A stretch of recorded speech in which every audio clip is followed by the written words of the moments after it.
पर देख रहे हैं अंशु अजय मैथ एक्सप्रेस। इस चैनल में आपका स्वागत है। हेलो, गुड मॉर्निंग बच्चों, कैसे हैं आप सभी लोग। आशा है आप सब लोग अच्छे हैं। तो आइए आज हम लोग नए चैप्टर के ओर पढ़ते हैं और नए चैप्टर के स्टार्टिंग करते हैं। तो नया चैप्टर हमारा है एक्सरसाइज 3.3। तो हम लोग 3.3 एक्सरसाइज में पढ़ने जाएंगे और इसमें हमारा पढ़ना है कि दो चर वाले रेखीय समीकरण युग्म को हल करना। और आज हम लोग सीखेंगे कि इस रेखीय समीकरणों को हल करने के लिए कौन कौन सी विधियां हो सकती है। तो आइए रेखीय समीकरणों के हल करने के लिए, यानी दो चर में रेखीय समीकरणों को हल करने के लिए हमारे पास तीन विधियां हैं। तीन विधियों को हमें सीखना है। आज हम लोग पहली विधि को सीखने जा रहे हैं और पहली विधि हम लोग सीखेंगे। तो यदि आप मेरे चैनल पर पहली बार हैं तो आप मेरे चैनल को जरूर सब्सक्राइब कर लीजिए, लाइक कमेंट अवश्य करेंगे। तो आइए पहले हम लोग ये जान लें कि रेखीय समीकरण जो है उस रैखिक समीकरण को हल करने के लिए तीन विधियां कौन कौन सी है। तो सबसे पहले जो अभी हम लोग पढ़ने जा रहे हैं इसको हम लोग पढ़ेंगे प्रतिस्थापन विधि से।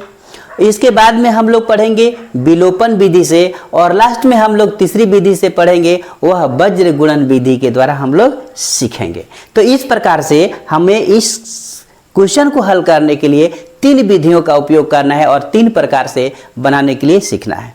तीनों विधि आप आसानी से सीखेंगे। आप मेरे साथ जुड़े रहिए, आपको इस बात का एकदम गारंटी है, आप बिल्कुल समझ जाएंगे।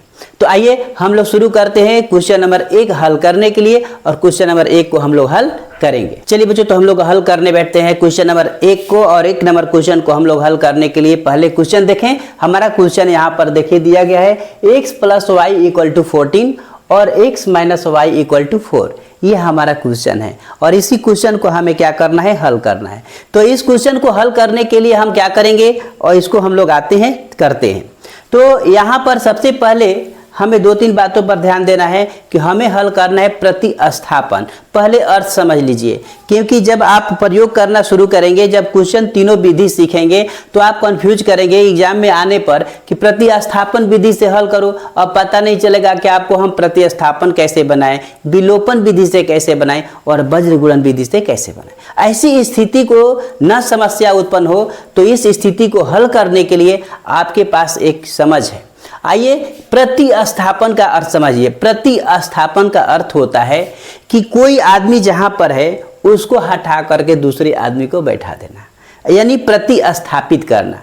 हम लोग मूर्ति को क्या करते हैं, प्रतिस्थापित करते हैं। 1 साल हो जाने के बाद, 2 साल हो जाने के बाद, या जब यदि हम चाहते हैं उसको चेंज करना तो हम लोग उसको चेंज करते हैं। चेंज का अर्थ हो गया प्रतिस्थापन, अर्थात बदलना।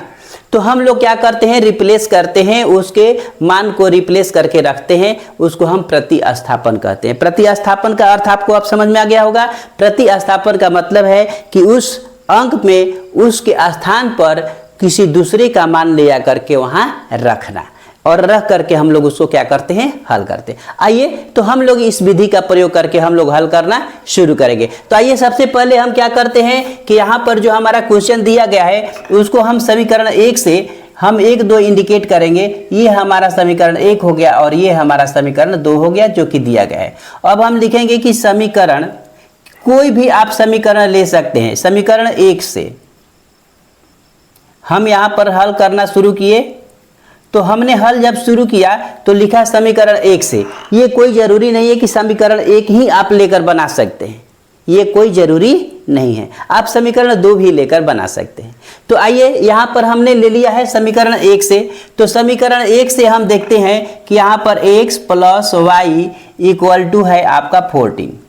x + y = 14 है। तो हम x को यहाँ छोड़ दिए और यहाँ पर हम y को उठाकर लाकर रख दिए, तो 14 - y।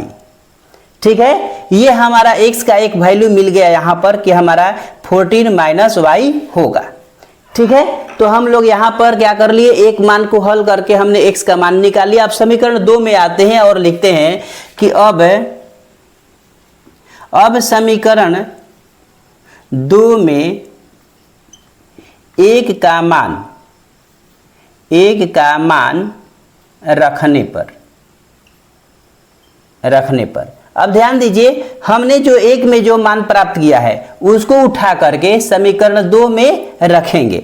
तो पहले हमारा जो दिया हुआ है उसको हम लिख देंगे कि x - y = 4 और मान जब हम डालेंगे तो x का मान यहाँ पर जो आया है उसको हम डाल देंगे, तो 14 माइनस वाई इक्वल टू 4। देखिए हमने यहाँ पर देखिए कि इस मान को उठा करके हमने यहाँ रखा है, जो x का मान हमको 1 में मिला हुआ है उसको हमने 2 में ले आकर के रख दिया। अब यहाँ पर 14 जो है और ये 4 जो है ये दोनों क्या है, कांस्टेंट नंबर है। चूंकि बताया है पिछले दिन कि वेरिएबल क्या होता है और कांस्टेंट क्या होता है, तो हम कांस्टेंट को हमेशा एक तरफ कर देंगे, उसको राइट साइड में ले जा करते हैं और वेरिएबल नंबर को हम एक साइड में रखते हैं, अर्थात लेफ्ट साइड में हम रख लेते हैं। तो हम यहाँ पर y और y को यहीं पर रख लिए, तो माइनस हमारा हो गया कि 2y और राइट साइड में हमारा हो गया कितना, तो यहाँ पर 4 और ये प्लस में है तो इधर आ गया तो हो गया -14। ठीक है, अब यहाँ पर 14 में से हम 14 को घटा देंगे तो हमारे पास बच गया -10 और यहाँ पर बच गया हमारा -2y और इसलिए y का अगर हम मान निकालते हैं तो -10 बाई आपका -2 और कट करके आपका हो गया 5। तो यहाँ पर देखिए कटने के बाद हमारे पास y का मान निकल गया कितना, तो 5 हमारा आ गया। अब इस 5 के मान को हम तो एक मान निकाल लिए, y का मान हमारे पास मिल गया। अब लिखेंगे कि y के मान को समीकरण आप समीकरण यहाँ पर ध्यान दीजिए, यहाँ पर x के मान निकाले हैं, इसमें आप डाल सकते हैं, या समीकरण जो है आप उसमें से किसी में भी आप मान डाल सकते हैं। तो समीकरण 1 में हम मान लीजिए कि 1 में रखना चाहते हैं, तो समीकरण 1 में रखने पर तो इसके मान को हम लेकर के क्या करते हैं, समीकरण 1 में रखते हैं। समीकरण 1 है कि x + y इक्वल टू आपका 14। अब हम यहाँ पर x का मान, यहाँ पर चूंकि y का मान निकला हुआ है तो हम x का मान जो कहते हैं लिख देते हैं और y के मान को हम डाल देते हैं, तो ये हो गया आपका 5 और यहाँ पर हो गया आपका 14। इस प्रकार से x बराबर हमारा हो गया कि 14 - 5 और इस प्रकार से घटाकर हमारा हो गया 9। तो अब यहाँ पर देखिए हमारा x का भी मान निकल गया और यहाँ पर y का मान पहले से निकला हुआ है 5, तो ये 5 भी निकल गया, यानी x और y दोनों का मान हमें प्राप्त हो गया। तो इस प्रकार से हम क्या करेंगे, इसको हल करके दोनों का मान निकालेंगे। आइए अगला क्वेश्चन हम लोग और भी देखते हैं। तो चलिए बच्चों हम लोग आते हैं क्वेश्चन नंबर 2 हल करने के लिए। क्वेश्चन नंबर हमारा 2 देखिए यहाँ पर दिया गया है। क्वेश्चन नंबर जो हमारा है यहाँ पर 2 दिया गया है। क्वेश्चन नंबर 2 में देखिए दिया गया s - t = 3 और s/3 + t/2 = 6। हमारे पास ये क्वेश्चन दिया गया है और इसको हल करना है हमें। तो आइए हम लोग इस क्वेश्चन को भी हल करते हैं। तो सबसे पहले हम क्या करेंगे कि सबसे पहले हम लोग हल करेंगे, सॉल्यूशन में लिखेंगे कि एक जो हमारा है क्वेश्चन नंबर कि s - t = 3, ये हमारा क्वेश्चन नंबर 1 जो है वो बिल्कुल सीधा है, कोई चीज़ हमको करने की जरूरत इसमें नहीं है। लेकिन अब आते हैं हम क्वेश्चन नंबर 2 में, देखते हैं ये बाटा में दिया गया है, फ्रैक्शन में है। तो इस क्वेश्चन को हम लोग क्या करते हैं कि हल करने के लिए s/3 और प्लस t/2 = 6 को हम लोग हल करेंगे। इस दोनों का हम LCM निकाल देंगे तो कितना हो जाएगा हमारे पास, 3 × 2 = 6 और यहाँ पर क्या करेंगे कटा करके हल करेंगे, यहाँ डिवाइड किए और गुना कर दिए तो हो गया कि ये 2s और ये हो जाएगा 3t और इक्वल टू में आपका हो गया ये 6। इस प्रकार से यहाँ पर हम 2s और प्लस 3t इक्वल टू में हम 6 × 6 कर दिए, क्रॉस मल्टीपल कर दिए। क्रॉस मल्टीपल करने के बाद हमारे पास मिल गया कि 2s + 3t = 36। ये हम मान लेते हैं समीकरण हमारा है 2। हमारे पास में यहाँ पर समीकरण 1 और समीकरण 2 मिल गया। अब समीकरण 1 और 2 के हम स्थिति में क्या करेंगे, अब हम लोग क्या करेंगे, प्रतिस्थापन विधि अब डालना शुरू करेंगे। तो अब प्रतिस्थापन विधि से समीकरण 1 उठाएंगे और सबसे पहले s का मान निकाल लीजिए या t का मान निकाल लेते हैं। s और t का मान निकाल लेंगे, निकाल करके समीकरण 2 में क्या करेंगे, प्रतिस्थापित करेंगे अर्थात पुट करेंगे।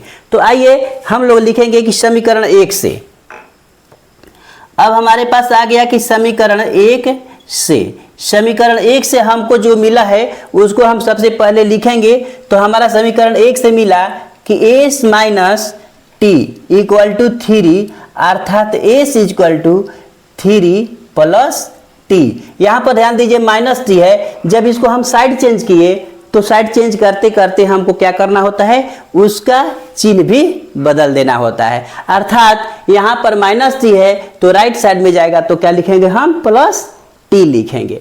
अब हमारे पास s का मान मिल गया है, एक मान मिल गया। अब हम क्या करेंगे, इसी मान को लेकर के हम समीकरण 2 में डालेंगे। तो अब लिखेंगे कि समीकरण 2 में s का मान रखने पर हम क्या करते हैं, अब समीकरण 2 में हम क्या करेंगे कि इसी में s का मान को डालेंगे। अब हमारे पास 2 कितना मिला है, यहाँ पर ध्यान दीजिए। तो यहाँ पर 2 का मान मिला है कि 2s + 3t और = 36, ये हमारे पास मिला हुआ है। अब इसमें हम s के मान को लेकर के इसको यहाँ डाल देंगे। अब यहाँ पर 2 हमारा जो नंबर है, नंबर हम नहीं छोड़ेंगे, s का मान केवल पुट कर रहे हैं, तो हम 2 डाल दिए और s का जो हमारे पास मान है उसको हम ला करके यहाँ पर 3 + t किए और यहाँ पर प्लस आपका 3t हुआ = 36 हमने लिख दिया। अब यहाँ पर हम क्या करेंगे, मल्टीप्लाई कर देंगे। 3 2 जा क्या हो गया, ये 6 हो गया, प्लस 2 को t में किए तो 2t हो गया और प्लस 3t पहले से यहाँ पर है और ये 36 हो गया। और इस प्रकार से 2t और 3t को जब हम जोड़ दिए तो ये हो गया 5t, जबकि यहाँ पर आ गया 36 में से यहाँ पर इसको लाएंगे तो यहाँ पर देखिए माइनस हो गया क्योंकि ये प्लस में 6 था, तो वहाँ पर गया तो क्या हो गया, माइनस में हो गया।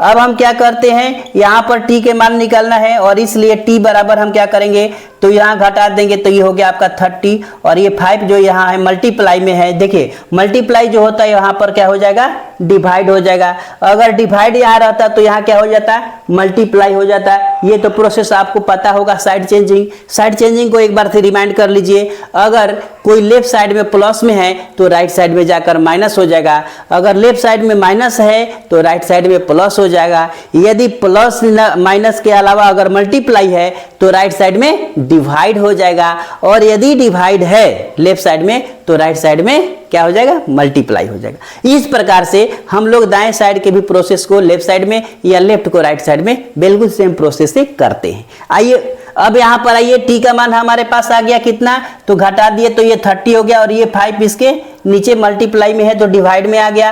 अब इसको हम कटा दिए तो 6 बार में ये कट गया, अर्थात t का मान हमारे पास मिल गया कितना, तो 6। अब हमारे पास एक आंसर मिल गया, t का मान हमको प्राप्त हो गया 6। अब t के मान को हम किसी समीकरण में डाल देंगे, तो हम समीकरण 1 में रख देते हैं। अब यहाँ पर लिखेंगे कि समीकरण 1 में t का मान रखने पर समीकरण 1 में हमारा है कि s - t = 3, ये हमारा मान दिया गया है। अब हमारे पास जो s का मान मिला हुआ है उसको s लिख देंगे, t का मान हमको मिल गया -6 और यहाँ पर इक्वल टू में है आपका 3। यहाँ से हम साइड चेंज कर दिए तो s का आपका मान हो गया, तो s का मान हो गया हमारे पास निकल करके यहाँ पर 3 या +6 अर्थात 9। अब हमारे पास दोनों मान मिल गया कि s बराबर 9 और t बराबर 5, तो हमारे पास यहाँ पर फाइनल हमारा आंसर निकल गया और दोनों मानों को हम लोगों ने s का और t का हम दोनों का मान निकाल लिए। आइए क्वेश्चन नंबर नेक्स्ट हम लोग अभी हल करते हैं, अभी इसको भी हम लोग समझते हैं। तो चलिए बच्चों, तो हम लोग चलते हैं क्वेश्चन नंबर अब 3 हल करने के लिए। 3 क्वेश्चन एकदम अद्भुत रूप में है, आइए इसको अच्छा से देखिए। अब इस क्वेश्चन को आप लोग हल करके देखिए। यहाँ लिखा है कि 3x - y = 3 और यहाँ लिखा है कि 9x - 3y = 9। अब थोड़ा सा इस क्वेश्चन पर ध्यान दीजिए, इस पर फोकस डालिए, थोड़ा सा सिंपल तौर तरीका से देखा जाए। यहाँ पर देखिए, यदि ये समीकरण 1 में अगर हम 3 से गुना करते हैं तो क्या मिलता है करके देखिए। 3x को 3 से गुना करेंगे तो 9x आ जा रहा है और इसको भी 3 से करेंगे तो 3y हो जा रहा है और इसको करने पर 9 हो जा रहा है। अर्थात कहने का अर्थ ये है कि यहाँ पर दोनों समीकरण जो है वह समान हैं। अर्थात इसके नियम को भी आप लोग पढ़ेंगे 3.2 एक्सरसाइज में आप पढ़े हैं, उसमें और भी आपको समझाए जाएंगे और अच्छी तरह क्लियर कराए जाएंगे। आइए अभी हम लोग यहाँ पर क्वेश्चन को देखते हैं, यहाँ पर हल करने की प्रोसेस को सीखते हैं। तो यहाँ पर हमारा जो है मान दिया गया जो है, इसको हम लोग देखते हैं कि दोनों समीकरण अर्थात जो है यहाँ पर समरूप समान है, अर्थात समीकरण 1 एवं 2 समान है, अर्थात समान है।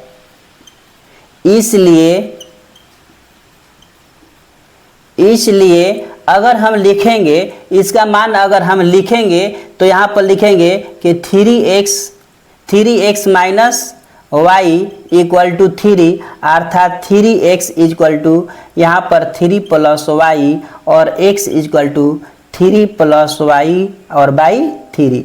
यह अपरिमित रूप से इसके हल अनेक होंगे, अपरिमित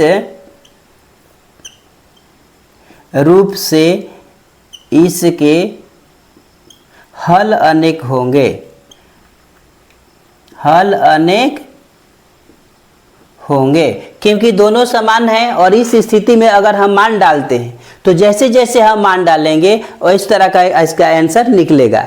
यहाँ पर दोनों समीकरण समान होने से, यहाँ पर दोनों कंडीशन समान होने पर क्या होता है कि जो आप मान डालेंगे उसके अनुसार इसका मान बढ़ता जाएगा और या घटता जाएगा, यानी सामान्य स्तर से घटता और बढ़ते जाएगा। इसके जो ग्राफ अगर आप बनाते हैं, इस समीकरण के यदि जो ग्राफ बनाते हैं तो ये ग्राफ जो होंगे बिल्कुल समरूप होंगे, समान होंगे, अर्थात एक जैसे ही होंगे। तो ऐसी स्थिति में आपको एक ही मान आता है। तो आइए अब हम लोग इसी समय क्वेश्चन नंबर 4 को हम लोग हल करते हैं। क्वेश्चन नंबर 4 में देखिए दिया गया है कि 0.2x plus 0.3y equal to 1.3 और यहाँ पर 0.4x plus 0.5y equal to 2.3। अब इस क्वेश्चन को हम लोग को हल करना है। तो आइए इस क्वेश्चन को हम लोग हल करते हैं। ये हमारा हो जाएगा समीकरण 1 और ये हो गया समीकरण हमारा 2। अब समीकरण 1 से हम लोग क्या करेंगे, हल करेंगे। तो सॉल्यूशन में हमने किया, समीकरण यहाँ पर ले लिए, सॉल्यूशन में समीकरण 1 हमने ले लिया, यहाँ पर लेंगे। तो समीकरण 1 से तो हम लोग समीकरण 1 से देखते हैं कि 0.2x plus 0.3y equal to 1.3 है। अब हम यहाँ पर हम क्या करते हैं कि यहाँ पर पहले भाग को हम यहीं पर छोड़ देते हैं। तो 0.2x को हमने छोड़ दिया, तो यहाँ पर 1.3 माइनस 0.3y यहाँ पर आ गया, राइट साइड में चला गया, प्लस में था माइनस में चला गया। अब यहाँ पर x का मान अगर हम निकालते हैं तो इस प्रकार से x का मान जब हम निकालेंगे तो 1.3 माइनस 0.3y और y में आपका आ गया 0.2। अब हमारे पास x का मान मिल गया। अब x के मान मिलने के बाद क्या करेंगे, आपको पूरी तरह मालूम हो गया है। अब इसके मान को लेकर हम 2 में पुट करेंगे, डालेंगे। अब हम क्या करते हैं, लिखेंगे कि x के मान को समीकरण 2 में रखने पर, अब हम इसके मान को लेकर के समीकरण 2 में रखेंगे। समीकरण 2 हमारा कितना है, तो यहाँ पर है 0.4x और प्लस 0.5y इक्वल टू 2.3। अब यहाँ पर x के मान को डाल दीजिए, तो 0.4 और x का मान यहाँ पर लिया करके इसको आप डाल दिए, तो 1.3 माइनस 0.3y और बाई 0.2 और ब्रैकेट बंद हो गया, इसका मान डाला गया 0.5y और इक्वल टू में 2.3। आपने मान डाल दिया। मान डालने के बाद यहाँ पर देखिए, यहाँ से ये जो है वह 2 बार में क्या हो गया, ये कट गया पूरा। अब 2 से क्या करेंगे, इसको मल्टीप्लाई कर देंगे। तो 2 से इसको मल्टीप्लाई कीजिए तो हमारे पास क्या मिल गया, तो हमारे पास मिल गया कि 1.3 2 जा, तो 2.6, 1.3 को 2 से गुना कर दीजिए तो 2.6 हो गया। इसी को फिर हम ले करके इसमें कर दिए तो ये हो गया माइनस 0.6y, ये हो गया 3y है तो 6y। इसके बाद में प्लस में जो है यहाँ पर उस भाग को हमने यहाँ पर रख दिया, तो 0.5y और इक्वल टू में हमारा हो गया 2.3। 3। अब यहाँ पर देखिए, यहाँ पर प्लस में है, माइनस में है और एक प्लस में है, और इस भाग को, ये जो कांस्टेंट भाग है, इसको हम क्या कर देंगे, उस साइड में ले जाएंगे। तो अब यहाँ पर हमारा प्लस माइनस में से यहाँ पर घटा देते हैं। तो घटाने पर यहाँ पर ध्यान दीजिए, ये 6 है और ये 5 है। घटाने के बाद में हमारा -0.1 y हो गया, ठीक है। घटाने पर होगा ना, यहाँ पर 0.6 में से 0.5 घटा देंगे तो 0.1 y हो गया। और यहाँ पर ये जो है इसको उठा करके हम राइट साइड में ले आ दिए, तो 2.3 में से हम घटा दिए 2.6। अब यहाँ पर घटाने के बाद में यहाँ पर जो 0.1 है, तो हम इसको लिख सकते हैं कि y/10 माइनस में, और ये हमारा जो है घटाने के बाद में आ गया कितना, तो ये हमारे घटाने के बाद आ गया कि 0.3 आया। तो 0.3 आया तो किस चीज में आया, यहाँ पर ध्यान दीजिए, ये प्लस में है और ये माइनस में है, तो हमारा माइनस में आया। अब यहाँ पर हम क्या करेंगे, क्रॉस मल्टीपल कर देंगे। तो यहाँ पर लिखेंगे कि इसलिए y बराबर हम यहाँ पर क्या कर दिए कि यहाँ पर कर दिए -3/10। इसको हमने तोड़कर लिख दिया। अब यहाँ पर देखिए डिवाइड 10 है, तो यहाँ पर क्या हो जाएगा आकर के, तो मल्टीप्लाई 10, तो मल्टीप्लाई आपका हो गया कितना, 10, ठीक है। अब यहाँ पर माइनस माइनस क्या हो गया, प्लस, और ये 10 से क्या हो गया, 10 कट गया, तो यहाँ पर आ गया कितना आपका 3, केवल आपका 3 में हो गया, माइनस माइनस प्लस में लिखा गया ये, और ये 3 हो गया, अर्थात तो y के मान हमारा निकल गया कितना, 3। तो हमारे पास एक मान हमारे पास मिल गया कि y = 3। अब y = 3 निकल गया, तो इस मान को लेकर के हम कहीं भी अब अपना समीकरण में डाल सकते हैं और डालेंगे। तो यहाँ पर हम लिखेंगे कि y के मान को समीकरण 1 में रखने पर, तो समीकरण 1 में हम क्या करते हैं, इस y के मान को डाल देते हैं। तो यहाँ पर देखिए 0.2x और प्लस 0.3y है, तो y के जगह पर हम डाल दिए इसके मान को 3, और इक्वल टू में आपका जो है वह 1.3 है। अब हम क्या करते हैं इसको कि 0.2x हमने लिख दिया, और इसके मान को ले आकर के 1.3 और इसको गुना कर दिए, तो हमारा हो गया कितना, 9। तो यहाँ पर ला दिए, तो 0.9 हम यहाँ कर दिए। अब x बराबर यहाँ पर ले जाएंगे, तो x बराबर में इसको घटा देंगे। घटाने के बाद आपको क्या बच गया, तो घटाने के बाद आपको बच गया कि 0.4, और यहाँ पर बाटा में आ गया इसका 0.2। अब इसको कटाएंगे तो 2 बार में ये पूरा कट गया, अर्थात x = 2 और y = आपके पास क्या मिल गया, तो y = मिल गया आपका 3। यहाँ पर दोनों क्वेश्चन का मान हमारा प्राप्त हो गया। तो इस प्रकार से दोनों समीकरणों को हम क्या करेंगे, आसानी से हल करेंगे। हल करने के बाद इसके मान को निकालेंगे। आपको रखिए समीकरण के क्वेश्चन को हल करने के लिए अच्छी तरह समझ गए हैं और अच्छी तरह जान गए हैं। और यदि मेरी पढ़ाई आपको अच्छी लग रही है, पढ़ाई का सिस्टम अच्छा लग रहा है, समझ में आ रहा है, तो ही केवल आप मेरे चैनल को सब्सक्राइब कीजिए, अन्यथा सब्सक्राइब करने की कोई ज़रूरत नहीं है। लाइक कमेंट में आप लिख दीजिए हमको पसंद नहीं आया